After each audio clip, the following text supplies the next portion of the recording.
to Battlehosts. Be a better gamer, build a better community. Welcome to the Battlehosts, a podcast website dedicated to helping you become a better 40K gamer and to build a better community of players. I'm your host, Mark, and with me tonight is Sean. Hello. And Matt. This is me saying hello psychically. Psychically, yeah, yes. Apparently it didn't work. It didn't work. Darn it. It didn't really come through in the radio.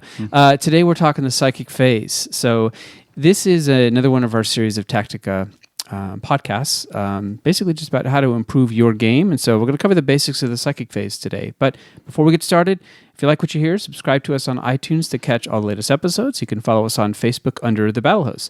If you'd like to support The Battlehosts for as little as $1 a month, please visit patreon.com/thebattlehosts. If you join for $3 a month, you get access to our Discord chat where we discuss all things related to the hobby.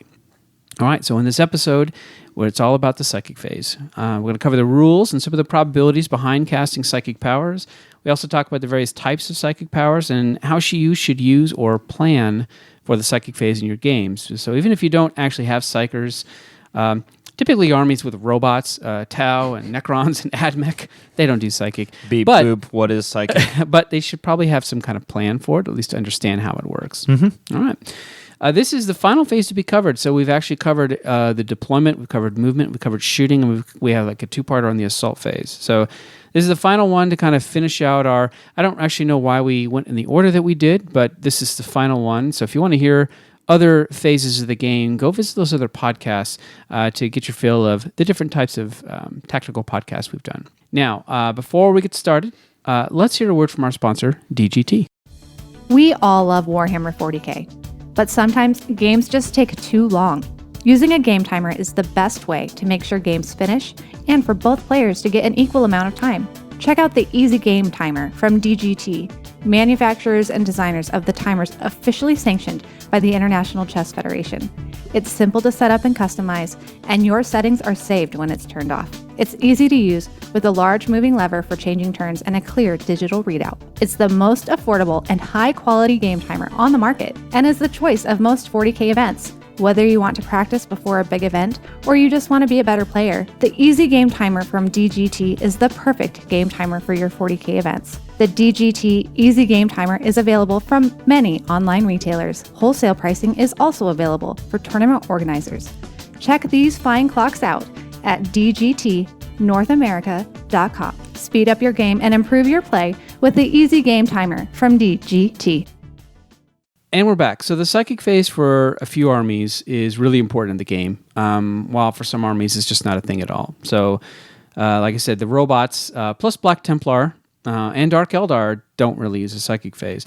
But a lot of armies in the game have access to psychic powers, and some of them pretty much just rely on it. I'm thinking the two main ones would be Thousand Suns and Grey Knights. Whereas Thousand Suns, it is their army. Like psychic phase is a big deal for them. Yeah, absolutely. So, now, before we started to talk about some of the different powers and stuff, let's just go through the rules real quick, because it's one of those things where it's really easy to not quite understand exactly how this works, because there's some nuance here. All right. So the first thing is, before the game starts, you generate powers, and most of us pick powers versus last edition where you had to roll for powers. That was not fun. That was not fun. The rolling for powers. Do I get invisibility? I didn't, but you did. Your game was completely dependent on what powers you got. Yeah, that honestly was like one of the best things they did with this edition. Yeah. Yes. You don't have to roll for traits and relics and all that. You just got them. So actually you paid for relics last day. And then at the end there, when there was that warlord trait that where Yanari, where the warlord could pick his psychic powers. Oh, yeah. That was the most broken warlord trait because yeah. every other schmuck was rolling for powers and you got to choose your own adventure from all the trees. And it's like, power overwhelming. Fortune, invisibility, and then Doom, and then I don't care what else. Whatever. Throw whatever in there. And actually that's a good point. In previous editions, if you took a single psyker, it really wasn't worth it because they used psychic dice. So you either had to go big, all in, or you backed off. Yep. Now, actually, taking a single psyker makes a lot of sense in a lot of cases. Yeah, there are a lot of lists I want to do that. Yeah, because because you always want to have, it's always nice to have a deny. And the thing about it is no matter how powerful the psyker is, they'll often get a chance to at least deny one psychic power. So you see a lot of guard lists will have the cheap Primaris Psyker only because they'll do a single psychic power. They may not pass anything, but who cares? Yeah, they're still there. You want that deny. You want the deny for sure. All right, so you generate the power, so you actually pick them, and before the game starts. Now, most events, I think you can pick them before the game starts, but some require you to. Are there any that require you to write the powers down on your army list? Not. There are some that want you to, but it is considered good sportsmanship to have spots on your list to write down your powers just for transparency. It's one of those little itty bitty things that we do to promote positive sportsmanship. Yeah.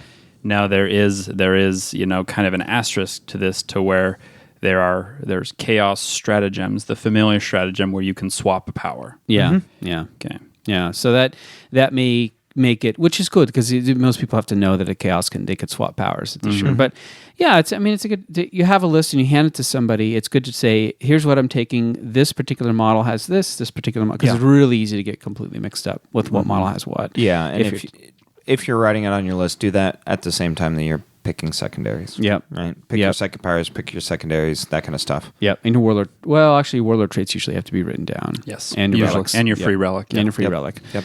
So and so the different events have different things, but you definitely want to. It's nice to be able to pick the powers before the game. So there is a certain having a sense of which powers you want to take depending on which army you're facing. Some people just say, well, I'm always going to take this. I always have a single strategy to use with my powers. It doesn't really matter. So some of them will write on their list and go, yeah, this is what I have. Yep. I like to have the freedom though. So, but yeah. You cast a power. So you choose a psyker and you choose a power and you roll 2d6. And if the result is equal to or more than that warp charge cast, then the power goes off. Once the power goes off, then it can be denied. So if somebody was within 24 inches, now actually 24 inches, they say that, but there are some things that can boost that deny range, because I think the Marines just got I think it just came out when they have a relic that actually anyways, there's some things that might mess with that. That boosted the psychic hood range. The psychic hood range. Yeah. Okay, so psychic hood goes from 12 to 24, which is cool because that's full deny range. Yeah, actually that's cool. really cool. Okay. Oh yeah, like because of the hood. Yeah, got it. Yes. Newbie, come on. I forgot about the psychic.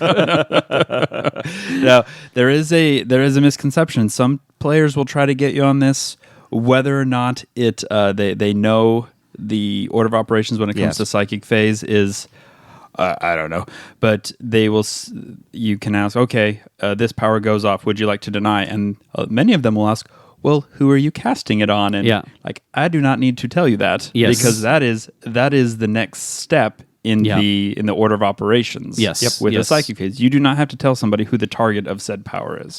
Yep. And frequently with every psyker model they have less denies and they have casts. And so you as a player, if you have a psyker or two, you will always have less denies. Yeah. And your chances of denying are actually lower than their chances of casting, because you've got to beat their result by 1. So you have to be kind of careful about being pretty picky with what you deny. Yeah. I think that's why those the Gryef or Admech Khorne has it, Black Templars, where they deny a power just on 4 up. That's a really it's incredibly strong. Iron Hands. Iron Hands Iron have Hands it. needed it. Because why not? Why not? Because oh gosh, maybe the psychic power might be too difficult for the Iron Hands. Anyways, but those deny powers on a 4 are really powerful because of that. Because it's always a 4. It doesn't matter what they rolled. And so then there's a chance of Perils of the Warp. So if they roll double 1 or double 6, and that's typically it's always unmodified unless you're orcs, and orcs have the rule where they can with blow their the heads up. +1, Yep. Then you resolve the power, and that's where you choose to target. You say, okay, power goes off. It's not denied. I didn't suffer perils. I didn't die from perils, because if you die from perils, the power doesn't go off. But if the psyker is still alive, then you choose to target the power, and then you basically resolve those, and then you repeat. But you can't use the same power unless it's smite. And so that's kind of the tricky thing, is that psychic powers often are, every psyker probably knows different ones, because there's no reason to double up on it unless you really want a certain power. You have a couple that you want to switch to. Yeah, I mean, there are instances in which I double up powers. With when I was playing orcs in my 3 weird boys. I mean, I would double up the jump. Like I would have a warp head that knew 2 powers, and usually that second power was a double up of the jump, because They're very prone to snipers. I mean, they're T4 with a 6-up armor save. Yeah. And sometimes a 6-up invul, not always. And they can pop their own heads. Yeah, and too. they pop their own heads off, and like, I really need to jump on a second one. This guy is likely to die. So there are some times when you want to double up. If it's a really important power, you can switch to, because a warp head can cast just one, right, or two? Cast 2. Cast 2, deny 1. and they know 2. They know 2. But they always have smite, so regardless, they could always smite if they want to. But man, it's good to have them. So you double up, I guess, for those really critical powers, or like I've taken Wraith Fighters before, and they both have Jinx, because if they don't have Jinx, well, they can always smite. So Yeah, and you're not quite sure which one will be close. you Yeah. know? So really what it comes down to, if you have an extra slot Yeah. and you have a power that you're not sure which one will be using it, Yeah. doubling up isn't the worst thing. Yep. Yep. For Yeah, sure. and the Ruins of Battle powers, if you want one that's going to be always good, Jinx is one that you know is always going to be always good. good. I mean, there are other ones like Restrain and stuff where it can be handy in a pinch, but Yeah. you're already move blocking with that Hemlock if you're close enough to that unit. So you're already casting a Restrain just by being in the way, you know? So Yep, for Jinx sure. would be a good one to double up on. Jinx is good. Yeah, because in a pinch, you're going to switch back to Smite anyway. Now, the Smite is great in that you can cast it multiple times, but every time you cast it, it's a +1, unless you are Thousand Suns or Grey Knights. Yep. And the sucky thing about Grey Knights, and I understand Grey Knight players already know this. However, their smites are always going to be 1 damage. Even their full casters, even their even their, not chapter master, what's their big guy? Grandmaster. Yeah, even their Grandmaster casting smite is only going to be 1 damage. That's right. Does Draco have a real smite? No. Oh. I can't tell you the last time I saw Grey Knights on the table. So yeah, it's a bummer. They get automatic 3 against demons. Yeah, they do. Against one of the least popular I think factions. But demons Grey Knights just need a Bearers are points out there. tweak, I think, because they have all the psychic potential, and psychics, their psychics are powerful, but they're not Thousand Suns powerful. We're treading on thin ice here, guys. We are at risk of going down a Grey Knights Grey Knights rabbit hole. Well, it seems fitting. It is a psychic phase. All right, so let's talk about the probability of casting. If you are most of them are between 5 and 8. Yeah. So Warp Charge 5 is you have about an 83%, 83.3 specifically percent probability of casting it. So you're likely to get smite off. Yeah. Like the first smite. Yep. 83% of the time is enough that you probably don't really think too much about having to worry about a reroll or any of that kind of stuff. Consequently, there aren't a whole lot of Warp Charge 5 powers in the game, except not a smite. There's a ton. handful, but Unless you're Iron Hands. Iron Hands has an impressive amount of Warp Charge 5 powers. Yeah. yeah.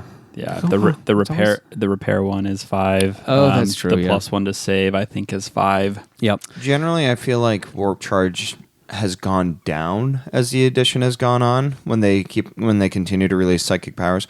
Because some of the early books came out with like Warp Charge 8s all over the place, and then they realized, okay, that's I'm skipping ahead, but at the top, that's a 41% chance to cast. That's not even a 50-50. Yeah. You can't build a strategy around that. No. You can hope that it goes off, but that's not something that you can go, okay, I want to really play with this in a combo. You just can't rely on it, even with a reroll. No, I know. And so that's the thing is like Warp Charge 6 is 72. So now it's like we're getting kind of in the danger zone there, right? I mean, if there are no modifiers and you try to cast a 6, you are only guaranteed dead about 72% of the time, which is it's not all right. It's not one to build a strategy around, but it's you can often assume it's a nice to have. You'll often have. Yeah. Warp Charge 7 sits right at 58. And so Warp Charge 7, I think, to me, gets in the real danger zone of if you're having to rely on a Warp Charge 7 without any kind of modifiers, you shouldn't. You just shouldn't. Because almost half the time it's just not going to go off. Yep. So I'm thinking the Runes of Battle powers for Warlocks in Eldar, they're really, really good. Jinx is good.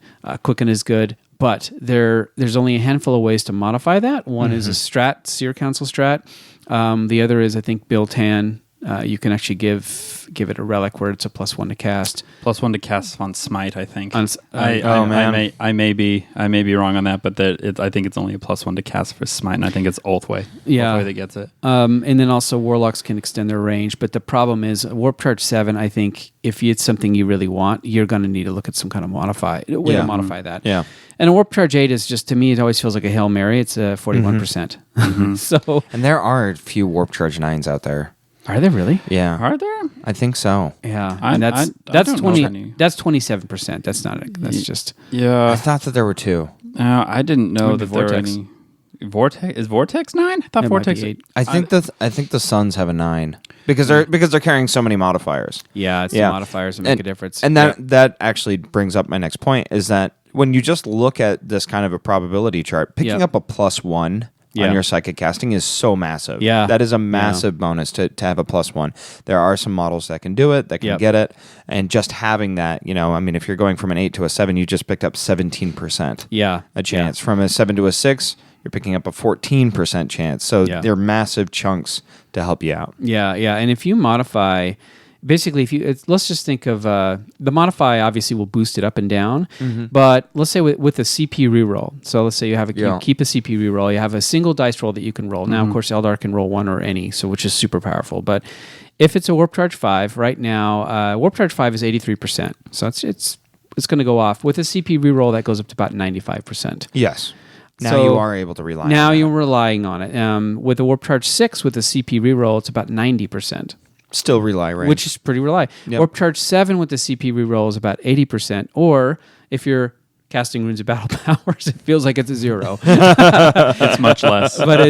But that is just shows to show that if you have a way to if you have a modifier to like a +1 to cast and it's a Warp Charge 7 power, and you go to, if you boost it to like it's a 6, and you have a CP reroll, it's 90%. So it's really pretty guaranteed. It's a good chance it's going to go off. Yeah. So one of the things that people were up in arms about when Orcs came out was that the Weird Boys get this really cool little fluffy thing of where they get, the more boys or the more individual infantry models that are around them, they get more pluses to their cast. Yeah. Right. It maxes out at 3 because when the edition first came out, it didn't have a max, so they were super smiting all day, every day, and it got kind of ridiculous. But you kind of had to play a game of how much stuff do I want in range of this weird boy, because at a +3 my to jump, which is Warp Charge 7, has a 91 to 92% chance of going off. And but I also have a chance of, if I get anywhere, I have a 58% chance of blowing up my own head, because if I score an 11 or higher, I automatically perils with this thing. So it's kind of that game of, the pluses and the minuses and how you can play with those, because Thousand Suns gets the same thing. They get pluses to cast. Well, Magnus gets +2. Yeah, and then they have a like a strategy where they can all get pluses to cast. So, they can really get a lot of pluses. And I think that this also shows too that Smite as a damage dealing at a 5 is 83%, which is pretty darn good. It's you can rely on a Smite for the most part. It's only D3 for the most. It's rare that you get a Super Smite off. Again, unless you're Magnus. So you're casting it, and it works great when you start to stack it. But every cast after that, the probability of it going off decreases. But if you're 1,000 Suns, a Smite spam, so to speak, is totally it's a viable strategy, because they don't worry about it. It's all 5. Yeah. So that's why you see a lot of Chaos armies with a Supreme Command attachment of 1,000 Suns, because they're just good that way. Well, Ahriman's probably one of the best psychers in the game. I mean, He is. plus point for point, because he gets plus 3 inches to his cast. Yeah. Right. Oh yeah, and that's the other thing too. They're 3 or 6 inches, I forget. It's 6. I think it's 6. The additional range of their smite's also the big deal. That's why their warp time is 9 inches, which is bananas. Bananas, and he harnesses it on a 6. Because he gets a +1 to cast, and if he's around Magnus, he gets to reroll 1s to prevent perils and things like that. I mean, Armon's probably point for point the best psyker in the game. Yeah, and a Warp Charge 6 with a CP reroll is 90%. And the other thing too, let's go back to 1,000 Suns. They have a power that lets them reroll Like Yes. they get a single free reroll. Yeah. And usually they use that. On a psychic test and at some point. And that powers, I think it's a warp charge 5. So it's almost guaranteed to get that off. I get this free reroll. Boom, here I go. So it's a really clever strategy. But there are few armies in the game that rely on Psychics as much as Thousand Suns. It makes sense that they would be that powerful. Yeah. But there's just a lot to remember. I mean, our friend Colin would play, he would just get so tired of remembering the powers, and there's a sequence to the way the powers need to go off to do the things he wants to do, so he doesn't put himself out of range, and it's just, you had to have that kind of in your mind. It's like it's almost like it's like a target priority or a psychic phase priority. Well, yeah, there's definitely an order of operations when it comes to the psychic phase, which I cannot tell you. It's called Weaver of Fates, that free reroll. Yeah. Because it's different than every other psychic power, I think, in the game, where it just kind of gives you, here is a free reroll for the rest of the turn. Yeah. You don't even have to use it in the psychic phase. That's you true. You can use it as an extra reroll that on top of your CP reroll. Yeah. I mean, I cannot tell you how often I play Chaos players who their Weaver of Fates is not their first cast. Yeah. Yeah. And I'm like, why are you not doing That should just be automatic. Yeah. Yes. Because they get to the end of their psychic, they get to like 2 powers are left, and like, this is the glamour, Yeah. the plus the -1 to hit or whatever it is for Magnus, and I failed it. I already used a CP reroll. I'm like, yeah, because you didn't have your Weaver of Fates up. You didn't have your other reroll going. So it's big on order of operations with the psychic phase, and that just takes a lot of practice. Lot of practice. Yeah. I mean, in the CP reroll, you can only use it once per phase. So that's the other thing, too. It's if you've got 5 to 10 powers to cast, like, and some of them do, that CP reroll, you got to be very careful when you use that. Yeah. Because it could really just easily be like, well, all right. And it's like, same with like Eldar when you're playing a Farseer. They can do one reroll of the powers, but you've got to be very careful what you use that for. So, because if you use it up, it's gone, and that's the end of that. Yeah, don't waste it on a minor power that you don't need. Yep. The same token, too, if you're denying a power, you want to deny... I don't know what... honestly, the deny is the same, right? So the probability of denying... getting a 7, for example, is 58%. Your ability to deny psychic power is actually quite low unless you have pluses to deny. So if somebody rolls like a 10, I wouldn't. That is an 8% chance you're gonna roll. Yeah, I skip it. Yeah, and I'm trying to think of like what my gut feeling is for denying powers. I think if they roll an 8 or less, I might try to deny if it's really something super powerful or worthwhile. But depends on the situation, depends on how many powers are left, depends on how detrimental that power is to you. And if they have anything else left in the chute, that's a really good time when you're trying to make that decision. Ask your opponent, okay, how many powers does this psyker have left? How many do you have left? How many psychers do you have left to cast? Just gather as much information as possible in order to decide what to deny. Because they don't have to tell you what the target of that power was, but they can definitely say, he's got to cast 3. This one's got to cast 2. They can let you know that for sure. So the deny strategy is usually when they roll just at enough to get it off. Is usually when I look to deny it. But at the same time, at the end of the phase, if you have some denies left in the chute, like you're not getting a bonus for that. I mean, you might as well try. You might as well use them. Yeah.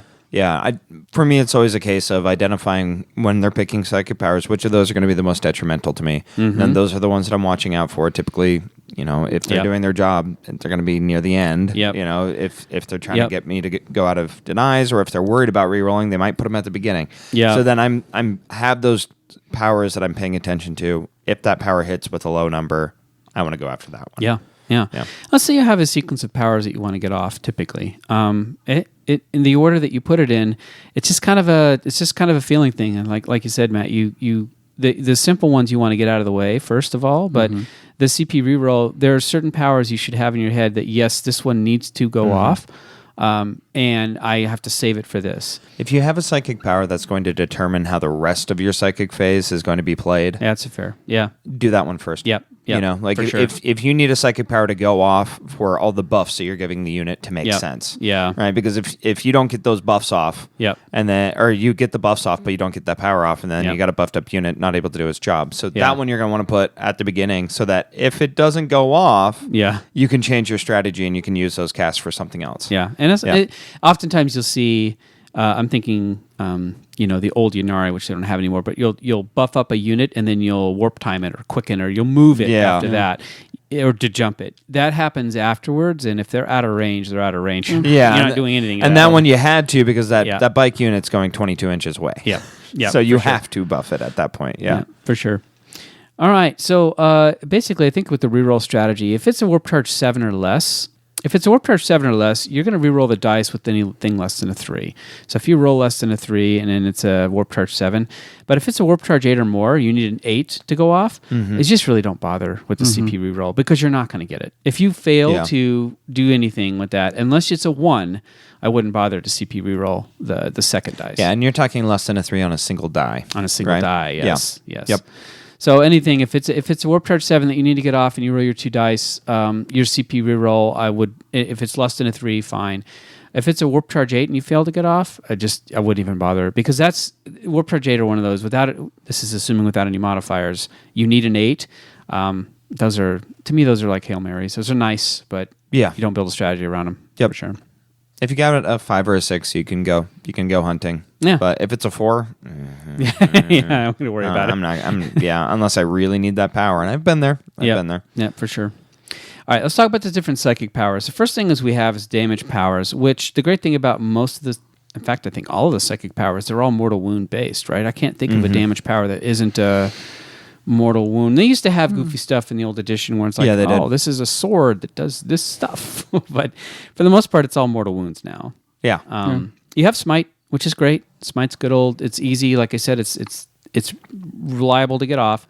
It does increase by 1 each time. So by the time you get to your third round of smite, it's a 7, and it's about half the chance of getting it off. So you don't usually rely on it. But smite's good. Smite at warp charge 5 is really the most reliable.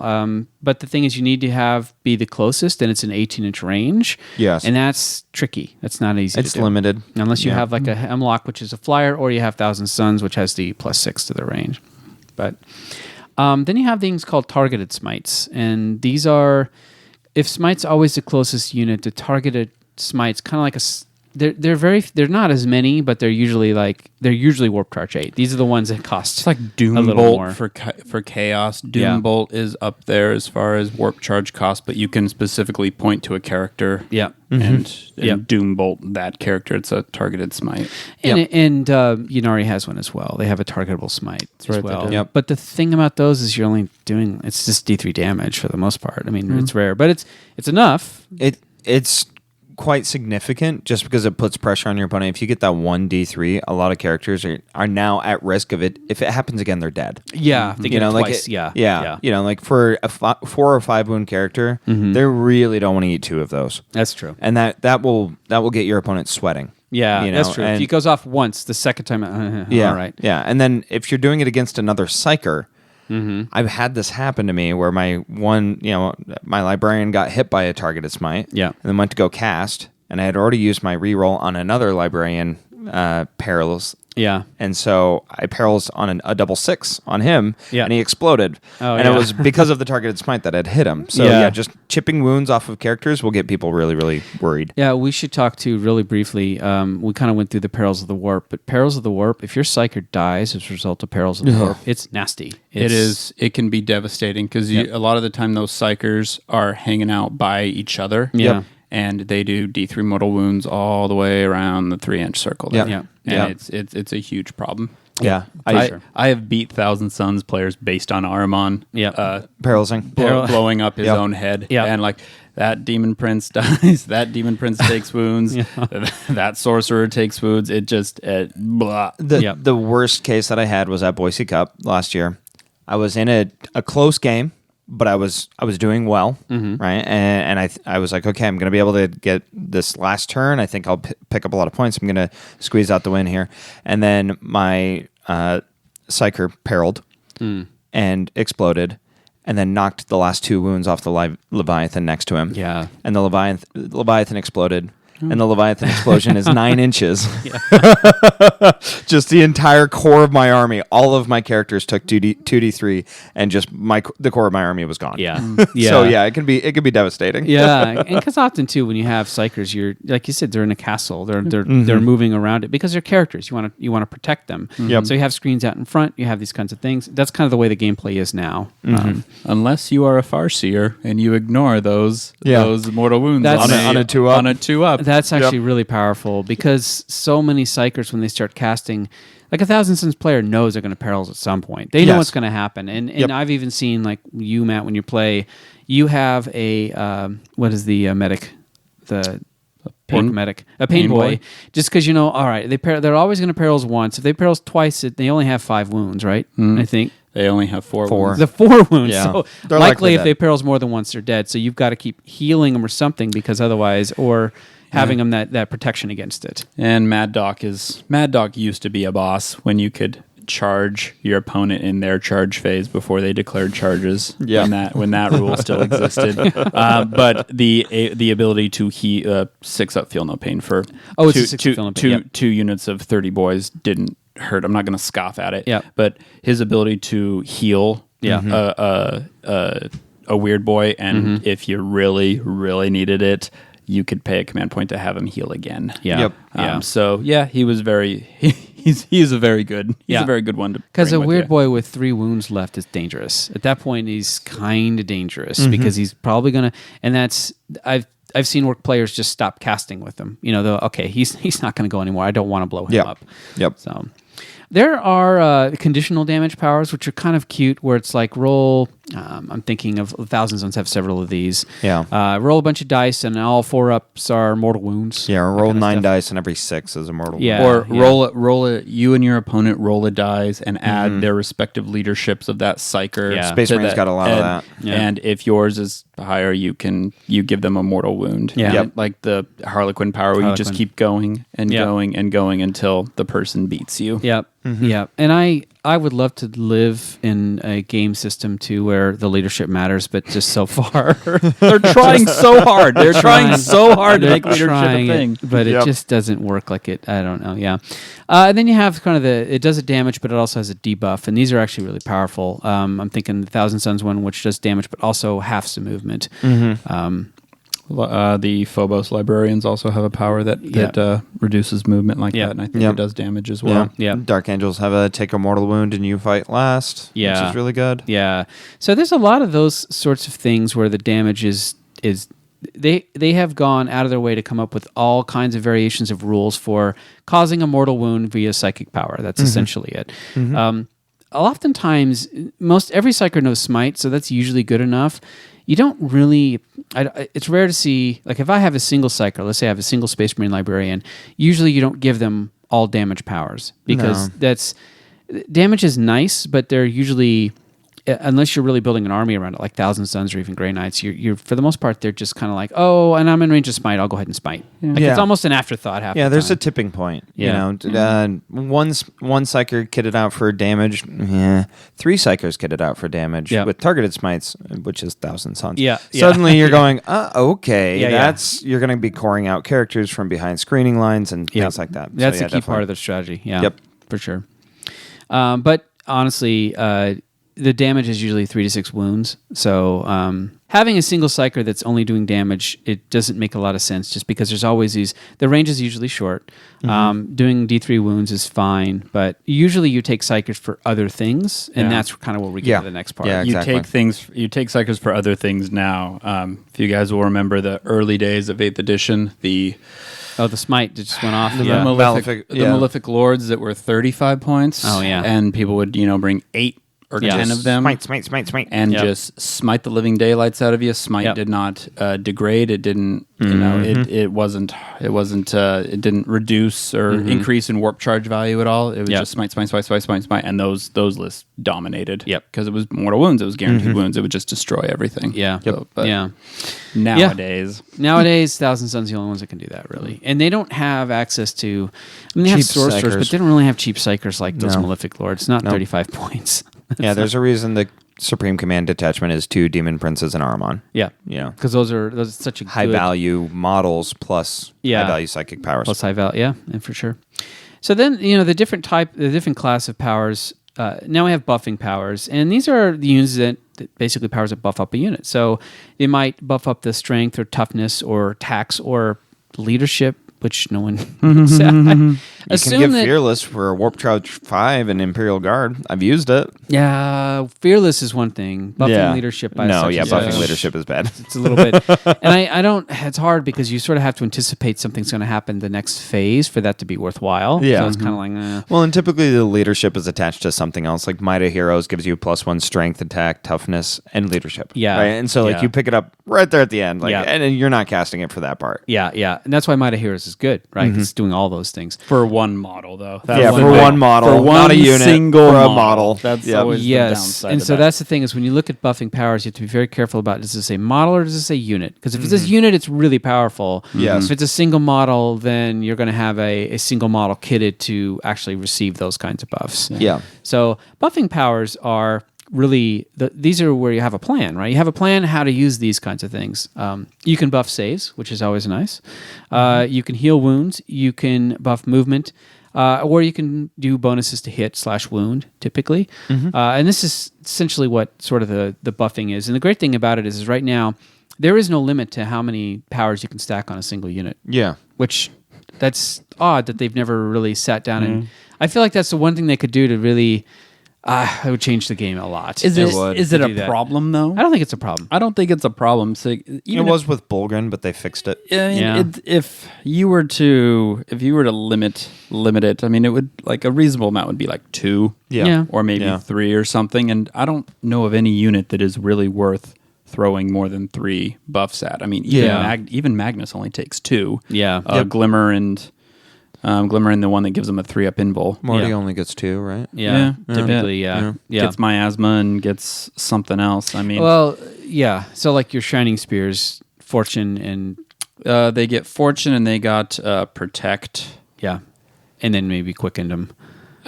Yeah, but that wouldn't be a lasting buff. Yeah. On them. That wouldn't be a sitting buff on them. They would just get a 3-up invul and 5-up feel no pain. Don't get me wrong, that's annoying. Yeah. As all get out. Yeah. But and another buffing power that we haven't mentioned is the miasma. So -1 to hit this unit. Yeah. Those are annoying. The Yeah. minuses to hit are really good. Yeah. For sure. Especially if you have a unit you know that somebody's going to go after. So we were talking about salamanders. I think salamanders could be super cool. I'm like, okay, flamestorm aggressors, how could they get into range? Put them in a repulsor. Okay. How do we keep that repulsor safe? Well, they have two powers that actually can help. One is, I think... +1 toughness. +1 toughness, and the other one is -1 to hit. I don't remember what the names are. And I'm like, okay, that's not bad. The warp charge, I think there's warp charge 6, but the librarian can take a relic to boost the power by 1. Now we're like warp charge 5. Yep. That's Getting pretty to be reliable. That's a reliable power right if there. you have a T9 transport that's -1 to hit, if your opponent is shooting at it, you are winning. You're winning.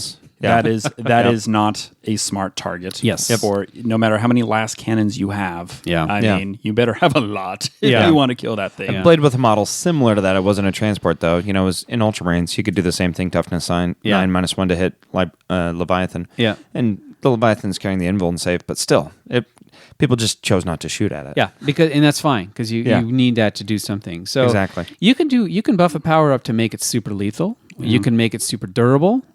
You can buff a couple units up. Usually, though, you see there's a plan for the powers to do something to supercharge a unit, so the unit is performing at such a higher level than what it would be on the data slate. Yeah. I mean, you look at the codex for the first time. Usually, what we do is we'll look through the relics and the traits and the stratagems and then the powers. The combination of those kinds of things is what makes it. Yes. That's what the combos, right? These are the combos in the game. Well, yeah, and that kind of speaks to a bigger point of why psychic armies until Space Marines. Yep. Psychic armies have been so good between Chaos, the Chaos soup, so Yep. good, so good. And Eldar, so good because those that ability to choose from 2, 3, sometimes 4 different psychic trees. Yeah. and build the own counter to your opponent's army is so powerful. Yep. That versatility that any good general that has a lot of practice can kind of tweak out powers to combine with relics and stratagems to really hit at the weakness of their opponent. Yeah, and I think that's why, and both of those armies you talked about have Farseers with their rerolls, which is really powerful because they reroll everything, right? All of them. Yep. And the Thousand Suns with their pluses. to cast. Yeah. Yep. Pluses, not Reroll ones. reroll ones with Magnus. It's just Magnus, right? Not Armon. Armon. Yeah, just Magnus. Yeah. Yep. And their plus their plus to range is just insane. Yeah, and actually, Eldar and the Psychic Awakening you can take one of the chapter tactics, the craft world traits for the build your own craft world is you always reroll ones on psychic tests. That's actually really good. So you're always rerolling a 1. So that means that you're never, the worst you could always, actually, I think it's 1 it counts as 2. I can't remember it, but you never get a 1. So you always get at least a 2. It's actually really powerful for buffing an army that relies a lot on Warp Charge 7, which is kind of where the Eldar sort of sit. Yep. So, but buffing powers are usually there's a reason why you have them, and there's usually a single type of unit or two that are receiving these kinds of things. So when you look at these powers to buff things, that's when you're looking at. There's debuffing powers, which are a lot like buffing, but you're basically, and you can also stack these as well. You can debuff characteristics like leadership or strength. You can debuff their saves. Yes, These are which is typically really the powerful. most powerful, Yeah. or even turn them off. Yep. Which Death is why Hex. Death Hex is so good. You can slow their movement down, which is also really powerful, and also you can give them minuses to hit you. Yeah. Yeah, which gets really fun. Yeah, and I think Dark Angels have that. Yep. Do they? Yeah. Yeah. Yeah. Dark Angels and Space Wolves both have a Warp Charge 6, 24-inch targeted -1 to hit for a phase. That's or really good. for a battle round. For a battle. Yeah, that's really good. Really, really Yeah. fun. Yeah. Because then you take them both. Yeah. And then you're like, that model there that you built your army around shooting is now -2 to hit. Yeah, and I feel like Space Wolves and Dark Angels, because they have that funny strat, just feel like they should be in army list together. Yeah, a it's lot. really fun. They are. They are. They take them for those powers, and they also take them for that really fluffy, Lion and the lovely. The Lion and the Wolf, the baby. Lion Though and the Wolf. It's only out of the Dark Angels book, so you got to be running a Dark Angels detachment, which Yeah. not a lot of people do. But if you're running the Supreme Command with the speeders, and then you use a detachment for the librarians, Yeah. you can do that, and that's what I was doing. And it was a ton of fun. Super fun. So Inquisition also has a power that I think is -1 on a thing, and they also have a power where they point to like a castle. This is like the dream scenario is that they basically take over. Yeah, Gene Steele. They, Cole has it, they take over something. The mind control. The mind Yeah. control. I think Greyfax has it. I think other Inquisitors can take it too, even though Inquisitors don't like Psychers. Yeah, yeah. Greyfax, Psyker. Yep. I'm taking over that thing, and I get to shoot with that thing. Those are the worst of the best for you, but the worst for your opponent when you're mind taking over control. like a massive unit that shoots a lot, for example. Yeah, it's and brutal. There used to be really great little tricks to get around those. Like, I know you have this power, so this guardsman is going to be right next. He's just going to be touching the base of the castle, because then technically he can't shoot. Oh, he yeah. can Because go he's down. in base to base. Yeah, he can do one single attack because those takeover powers are pretty limited with close combat. They only let him make one single attack, I think, for them, and so you get one single attack at a guardsman. Yeah. Cool. Yeah. So I'll take that over you shooting its Inferno cannon, every day of the week. But yeah, those powers are definitely something to keep in mind. Yeah, for sure. And of course, it's hard to say whether it's a buffing or a debuffing, but I guess good old Doom. Rerolling wounds. The debuffing It's, power. it's literally one of the best. Oh, it's so good. If you are anytime you can reroll wounds or +1 to wound or reroll ones to wound or anything time you can affect a wound roll is really really. It's so much better than bonuses to hit. Yeah, Yeah, for sure, absolutely. for sure. Yeah. Yep. There have been very few powers, psychic powers, that they have had to go back and say, okay, this is too much. Yeah, Doom. Doom was one that they had to scale back because a Farseer was in every single Eldar army, because why wouldn't you? Well, and they took it away from the ability to affect Dark Eldar, and that was a big thing because And they're Harlequins. poison and Harlequins because everything they The had. Haywire. The Haywire plus Doom. Like, Yeah, it goodbye, was goodbye so night. good. I mean, Yeah. if So you good. if you would get Doom off and Jinx preferably, but Doom and you had a bunch of Harley bikes. Yeah. No knight's gonna mortaled. Yeah, Yep, you would sure. get mortal wound to death. And with the debuffing, just a point here, the debuffing powers I found are a lot of the times it's when you're looking in your toolbox to see what's the response that I have for something. These are response powers. Yeah, a lot of the times they're response powers. So, against a Leviathan, Jinx and Doom combined are incredible at taking a really hard to kill model against a knight, against, a lot of Magnus, those two powers together. But like on the opposite side, I've taken a lot of the times with my Dark Angel Psychers, I have two powers that I take, but sometimes I'll take Mind Worm that do one mortal wound and you can't fight. Yeah. When I'm looking at, there's going to be a really large unit that's very scary in close combat that'll be in my lines. And I'm going to need to charge it with all my characters. Yeah. Because I need to stop them from swinging. Yeah. You know what I mean? Yeah. Like that kind of an idea where I'm looking at a specific situation where I need this debuff to impact that. Yeah. Or against Bolgrin, being able to reduce the movement of Bolgrin completely removes a lot of the ability of those Bolgrin to be a screen, same against Plague Bearers. Yeah. So you can respond to that unit with the debuffing power. And especially if your opponent has a debuffing, that is a case where you probably would take, if you have guard in your list, you would take a Psyker because he's got one job to cast a power. Great, if he gets it off, fine. But really, it's to deny one of those big kinds of things, like a power that's going to affect your army really badly. Yes, I want you to deny that one. Yep, for sure. Yeah, I think that's true because debuffing powers usually are in response to, I'm going to play you. You have that list. Okay, I'll take this, this, and this. Unless it's so universally good, like Jinx and Doom. Like Jinx and Doom, yeah. You always take Jinx and Doom. You always take those. In the Space Marine, turn off the invul. Death Hex. Null Zone is good, but not everything has a really tough invul. Yeah, Death Hex is so much more useful because it's a targeted power. Null Zone is a bubble off of the model that's it's casting not a very it. big bubble either. But when you get it off, it's Warp Charge 8 and it's a bubble. But when you get it off, I got it off on a shield captain. Yeah, and it just it was great. I mean, when it first came out, Null Zone was but since they have introduced the Phobos Librarian, who can infiltrate up the board, and now that it's Warp Charge 7, they reduced the cost in the new book. It is much more useful. Plague Bearers are having a bad day now with all that. Well, typically Phobos, they have to take from the Phobos tree, but you can spend CP for them to take from a different tree. I think they can take either or. I just think it's the regular librarians. Just the Obscuration tree. But the new Psychic Awakening. But Psychic Awakening, they now can. You can make them the chief librarian of the Phobos units or whatever, and then they can actually take from and with the chapter supplements, they can take from their own chapter. As well. So they can take their chapter powers. I guess the thing is yes, there's these different trees or Space Marines, but there's a way to get around all of that. They can take whatever they want, really, if they want to. So, Space Marines. So let's talk about relying on psychic powers. And I think in general, relying on psychic powers is just dangerous because there's a sort of warp charge limit you can semi-rely on, and that is about a warp charge 6. And even then, you're still warp charge 5 you can rely on for the most time, but warp charge 6 is pretty close to being like, okay, if I have a warp charge 6 power, I probably won't have to spend a reroll. I'm most likely to get this off. But even then, like all the warlock powers again are warp charge 7. So that is dangerous. Like you could give them a +1 with the Seer Council, but then even then it's still tough.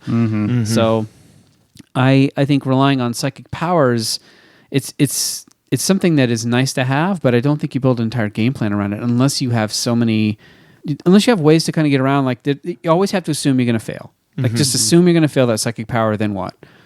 So if your entire game plan revolves around a power, that's tough. Yeah.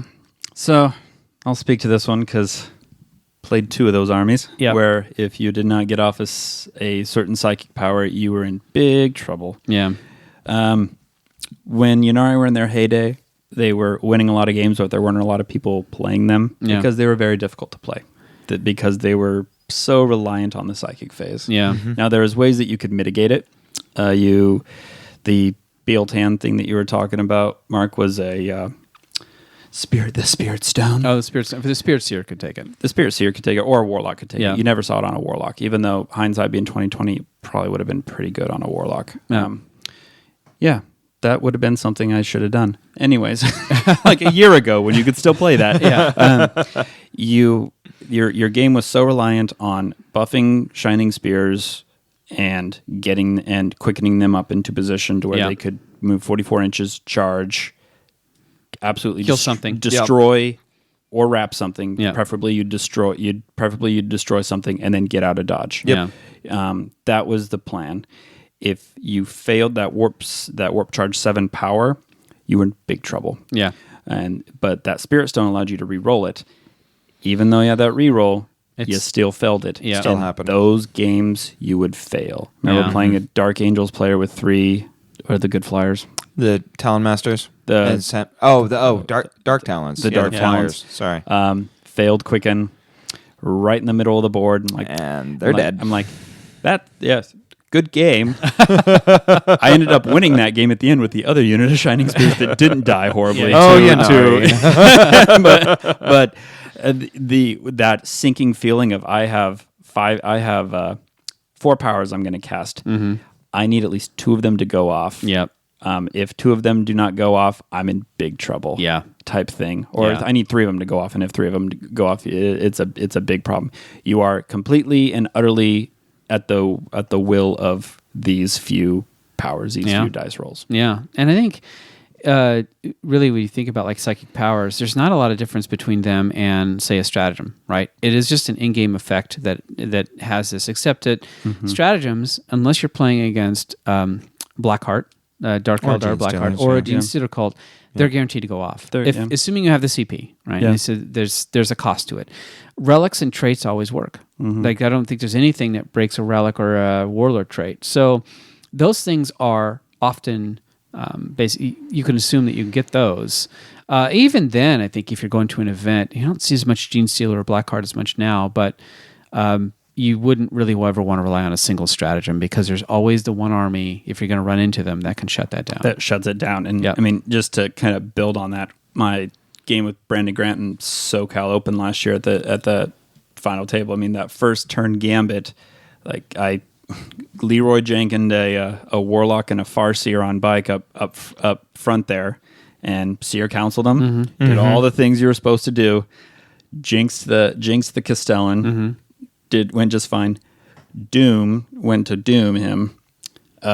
Doom failed, used his reroll, it still failed. I covered my lapel mic because we were on stream, and I said, Brandon, that's explicitive game right there. Yeah. I was very down on the moment. The castle ended up dying with just Jinx because Brandon rolled awful. It was terrible. Yeah. Brandon rolled terrible, and I vected his rotate. Yeah. Because back then you could get a rotate on a Castellan up to a 3+. Yeah. Those were fun days. Yeah. Oh yeah.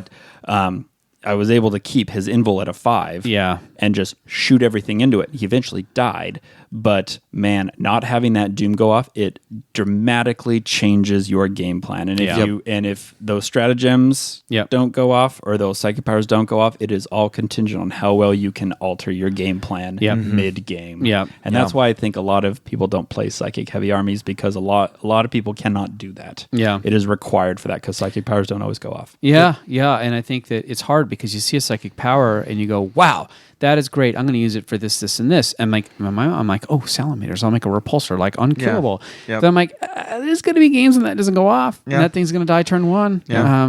What then? Yeah. What then?" Yeah. I had a SoCal where literally every round I had at least 1 perils. Yeah. When I really didn't need it, but every round I had 1 perils. Yeah. And one round I had 2, and then another round I had 3. And you know, when you're just having a string of games like that in an event, it gets discouraging, It does. right? Because It you're just does, like, yeah. I built it around this fun combo and none of it's working. Yeah. So yeah. It's tough. Psychic powers, though, are fun and they're super flexible because you can pick them. So you have a lot of options. So the power of them is you can choose them each time, but you can't rely on them. Yeah. So there's almost like they're like a nice to have. Nice to have is not the right word. They're super useful, but you have to understand they're not 100% reliable. Yeah. No matter what you do. Yeah. And when they do go off, it feels great. It feels great. My round 6 of that tournament, I had the double stacking -1s Oh, on a unit of destroyers. Yeah. I was playing against Necrons, and his destroyers against my Dark Shroud could not hit my army. Yeah. And it was so much fun. You know, Yeah. just like, that unit doesn't get to exist over and over and over again. Yeah, it's fun. Yeah, but it's like you got to know that you're taking a risk. yeah, and if you're don't ever rely on a Warp Charge 7 power unless you have some buffs to it, either rerolls or something in mind. Yep. All right, let's take a break and let's hear a word from our sponsor, TraderA.com. If you're like most Warhammer players, you own a ton of models. At one time, you had big plans for these models, but now they just kind of sit, gathering dust, unused and unloved. It's time to clean out your closet of shame. Visit TraderA.com and get cash for your used models. Trader A is run by Captain A, someone who's been in the community a long time and has done a lot to grow the hobby. He's also a personal friend of the show. Unopened boxes, models on a sprue, half-built models, primed, painted, even bits have value. The process is simple. Send him a list of what you have, he'll send you a quote, you pack it up, send in your stuff, and he'll get you cash. You can shop around, but you're going to find that Trader A gives you 40% more than the other guys. You want it quick, you want to get rid of it, visit TraderA.com. Get cash to buy the stuff that you really want. TraderA.com. Sell your models and get your cash quick and easy. Okay, and we're back. So let's talk about a plan for the psychic phase. And if you don't have access to psychers, oftentimes it's useful to have a stratagem that can shut down a key power. So we talked about earlier Iron Hands. I've taken AdMech Grya detachments just so that I have the access to the stratagem to shut a power on 4. Those things are really powerful. Khorne has it as well, and Templars, and I think Sisters now have. Sisters have had it for a long, long time. Yeah, but it's not a stratagem. I think it's just a... It's a stratagem. Oh, They've had it since the first chapter approved. Yeah. Yep. So those are things are really, really useful. Or even if you're just taking a single psyker to attempt to deny, especially if it's just a cheap one, like a IG guard psyker who's super cheap. Yeah. You need, if you're filling out a battalion anyway, you need 2 HQs. Oftentimes you have one as a psyker and one as the company commander. It's nice to have one just to deny because it's a form of defense. Because that's the other thing is when you're casting powers, 24-inch deny is always there. No matter who's trying to deny it, it's just a dice roll. So it doesn't matter how good of a... Yep. Eldrad can be shut down by some chump psyker, and it doesn't really matter unless the dice roll happens, right? Some conscripted astropath going, nope. Some astropath, nope. Obviously, if Smite is always to the closest unit, so if you're facing a psyker heavy Closest army, visible. yes, that's actually really important. It's slightly different than the character targeting rule, so you always have to have a unit or a model even just in front of your characters, because if your character gets smited, that's a feel bad. That's just like, oh, that was just don't dumb. do that. That was just really, really bad. But other than that, I mean, like Tau, basically, they have to weather a psychic phase. They've got nothing to defend against it, but they can shoot the crap out of stuff. So I thought they had some sort of relic, like a they did last edition. They had one. And then Dark Eldar have a helm. Yeah. A helm that any doubles is a. I think any doubles is a Which isn't peril. bad, actually. That's it's not a not the bad relic. worst. And they can pick up a deny. They Yeah. can deny like a psyker. Yeah, and at least GW's like letting some races kind of stick Yeah. their toe into Yeah. the whole pool of things. But yeah, The only ones that don't have any access are Necrons and Tau, because everyone else can ally Yeah. for the most part. Yeah. Think about it. Yeah, because Dark Eldar can have Eldar. Eldar. Yeah. It's useful to have a psyker. Now, what I like about this edition is you can have a single psyker and do stuff with Yeah, it. it works. Yeah. It works, yeah. Yeah. I do still find myself tending to have 2 Yeah. in a lot of my lists. Just because it's fun. yeah. But you don't really need them. But if you do take one, have a plan for it. Just to give it like smite, and I'll give it this other damage power that's 18 inches or whatever. That's worthless. You want to have a reason why you're taking it. To buff or debuff usually is the reasons why you take psychers. Yeah, the power of the psychic phase and the deny is in the price of that model. Yeah. And so if you're not making good use of it, you're spending a lot of points on subpar. Yeah, and typically it's buffing because you're next to the units you want to buff. Yeah. So oftentimes if you take a psyker, assume it's going to do something to make one of your units better. Like that's really the best way to take a psyker. It's like, ooh, this is cool. I want to give it to this unit here to do this cool thing. So, and that's when you start to look at the stratagem and the relics and how those all stack. Yeah. For sure. Yep. Cool. Yeah, I think Mark, in our games, I'm always asking you about like, is is this unit Goriah? Yeah. It's Goriah, right? Yeah, it's Goriah, yeah. Like, is this unit Goriah? No. Is this unit Goriah? No. No. Goriah is here and Goriah is here. Because you want to be 24.5 inches away from that Goriah unit, because that's the aura that they have for being able to deny a power. Yeah. Yep.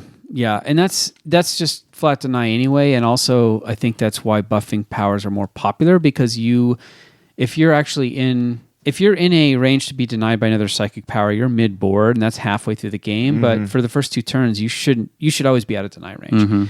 And if you're using power psychers, you probably will want to make sure that that's the first thing you check. Yep. And that's why that conclave power for Eldar is just conclave.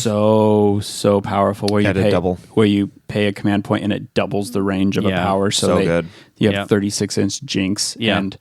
I jinx Magnus from 36 inches away, out of this building. But I have +2/+3 to my cast. I don't care. Yeah, That's unfortunate. I don't care. Well, and that's the other thing is that unit doesn't need line of sight to cast those powers. No. Yep. So, and that's the other thing to watch for is, do you need line of sight? Yeah.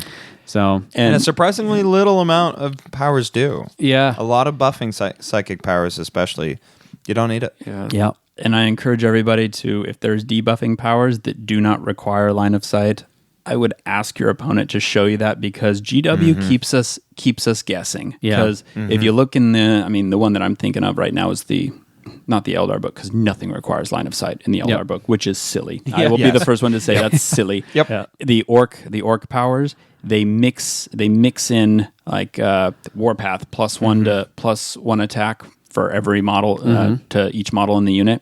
That does not require line of sight. Yeah. Fist of Gork, where it gives a character +2 attacks, +2 strength. Yeah. That one requires line of sight. And Why? to jump. Who knows? Yeah. Why they mix those up? I don't know. You're gonna have to ask GW. But the point I'm trying to highlight is they're not consistent with it. It depends power to power. Yep. Yeah, and it's how movement is setting up the shooting phase. Really, if you have a couple psychers and you have a plan for those powers, movement is also setting up the psychic phase. Oh yeah, absolutely. So you definitely want to set yourself up so that you're not taking unnecessarily denies. Like, there's no reason to be 24 inches away, or if you can be 24.5 inches away, be 24.5 inches away. If you don't need line of sight for something, you don't need to be in line of sight. Yeah. You be hidden. So Well, and double check your target. There's no worse feeling than a psyker that is out of range of its target. yes. And then, if it's a debuff power that you're using with 24 inches, you're like, well, I'm out of range of that 24 inches, and automatically I'm out of the range of smite, so I can't even do that, I guess I'll smite, Yeah. like you can't even do that. Yeah. So make sure you're in range. Yeah, that's the rough thing too. Psychers that don't, if you go through a psychic phase and your psychers don't have anything to cast, then something's gone wrong. Yep. Like, that's just wrong. Yep. Like, if occasionally it's a smite, but if you're just Mistakes like, were made. I've got nothing going on. Oh, I'm out of range here. I'm out of range here. That's a problem. Yep. So, Yeah. all right. So I guess really the gist of it is, if you got a psyker, have a plan for it. Yeah, order of operations is always key on casting powers in an advantageous way. Yep. But, Yep. yeah. Save the rerolls for the things that count as well. Yep. So, cool. All right. Well, that is all we have. This is a psychic phase, which goes kind of in line with the rest of our tactical podcasts. So hopefully you enjoyed the show. We'd love to hear from our listeners, so feel free to message us on Facebook or email us at thebattlehosts@gmail.com. If you'd like to support us, you can help us in a few different ways. You can tell your friends about us and like us on Facebook. You can leave a review on iTunes, which does help to boost our listening audience. Finally, you can support us on Patreon at patreon.com/thebattlehosts. For as little as $1 a month, you can help us with the cost of running this show and staying engaged with the 40K community. So, thanks for listening to Battlehosts. Remember to not mess with the warp. And pick a better power. Awesome. Good night.